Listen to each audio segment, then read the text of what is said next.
oleh Ibu Ratih Ika Tiswari.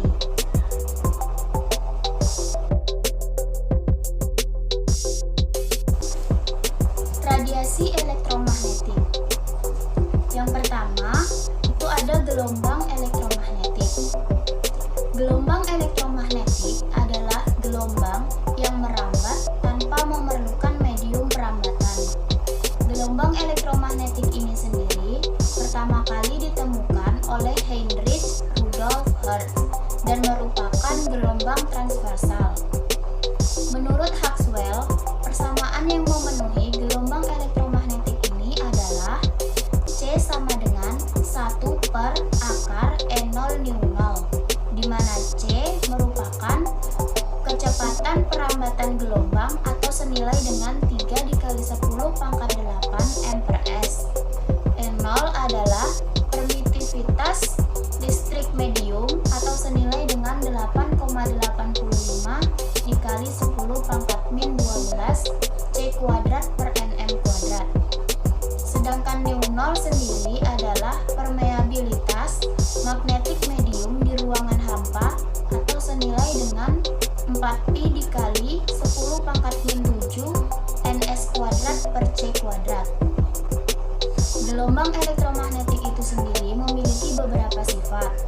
Yang pertama, perambatan getaran medan magnet dan medan listrik saling tegak lurus terhadap arah lambatnya.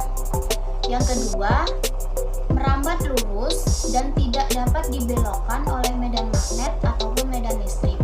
Yang ketiga, tidak bermassa dan tidak dipengaruhi oleh medan gravitasi. Yang keempat, dapat mengalami pemantulan, pembiasan, perpaduan, lenturan, dan pengkutuban. Yang kedua, ada sumber radiasi elektromagnetik. Sumber radiasi elektromagnetik itu sendiri terbagi menjadi dua. Yang pertama, sumber radiasi elektromagnetik yang berasal dari alam, seperti radiasi terestrial, secara natural dipancarkan oleh radionuklida yang berasal dari kelak bumi. Ada juga radiasi kosmis yang berasal dari luar angkasa. Sebagian berasal dari antar bintang dan matahari. Kemudian sumber radiasi yang berasal dari tubuh manusia sejak manusia itu dilahirkan, atau bisa juga masuk melalui makanan, minuman, pernapasan, atau bahkan luka. Yang kedua, sumber radiasi elektromagnetik buatan.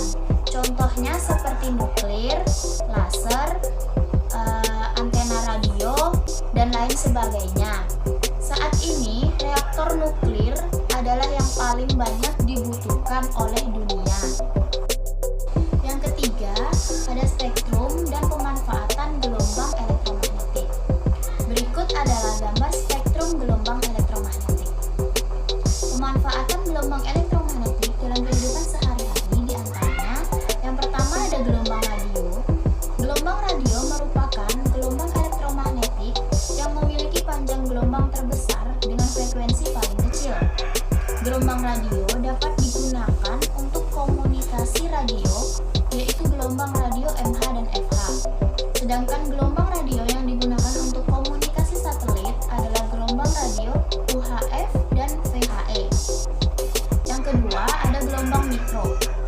Jika gelombang mikro diserap oleh suatu benda, maka benda tersebut akan mengalami pemanasan. Gelombang mikro dalam kehidupan sehari-hari dimanfaatkan diantaranya sebagai pemanas microwave. Dapat juga digunakan untuk mengukur kedalaman laut dan digunakan dalam rangkaian televisi. Yang ketiga, ada sinar inframerah. Sinar inframerah dihasilkan dari elektron dalam molekul-molekul yang dipanaskan. Sinar inframerah dalam kehidupan sehari-hari dimanfaatkan sebagai diagnosis pemetaan sumber daya alam, diagnosis penyakit, dan juga digunakan dalam remote control setiap media elektronik. Yang keempat, ada cahaya tampak. Cahaya tampak sering didefinisikan juga sebagai spektrum dari gelombang elektromagnetik yang dapat terdeteksi oleh mata manusia.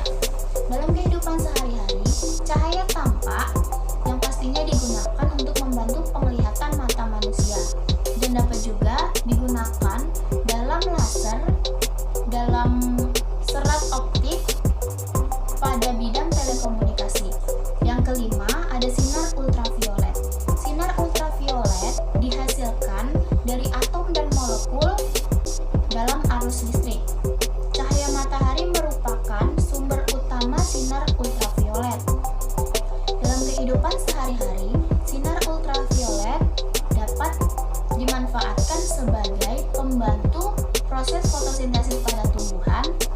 pembentukan vitamin D pada tubuh manusia dan dapat juga digunakan untuk pengecekan keaslian tanda tangan di bank. Yang keenam, ada sinar X atau sering disebut juga dengan sinar Roentgen.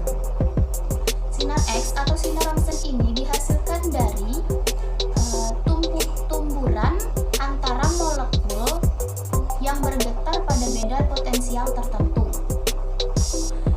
Sinar X atau sinar Roentgen ini dalam kehidupan sehari-hari di bidang kedokteran dimanfaatkan sebagai alat pemotret organ-organ bagian dalam tubuh atau bisa juga sebagai pengecek bagian dalam tubuh tanpa pembedahan melalui foto Roentgen.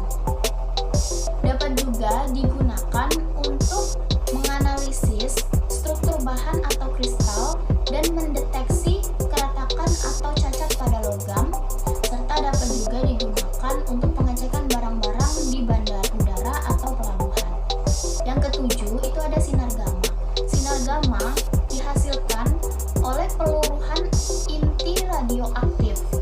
Sinar gamma dalam kehidupan sehari-hari dapat dimanfaatkan sebagai alat terapi kanker dan pensterilan peralatan rumah sakit. Dapat juga digunakan untuk mengurangi populasi hama tanaman.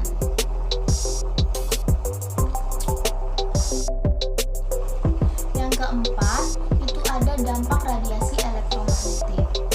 Dalam kehidupan sehari-hari, kita dapat mengetahui bahwa manfaat gelombang elektromagnetik atau radiasi elektromagnetik itu sangat banyak. Namun, di samping itu, ternyata banyak juga dampak negatif yang ditimbulkan oleh gelombang elektromagnetik tersebut.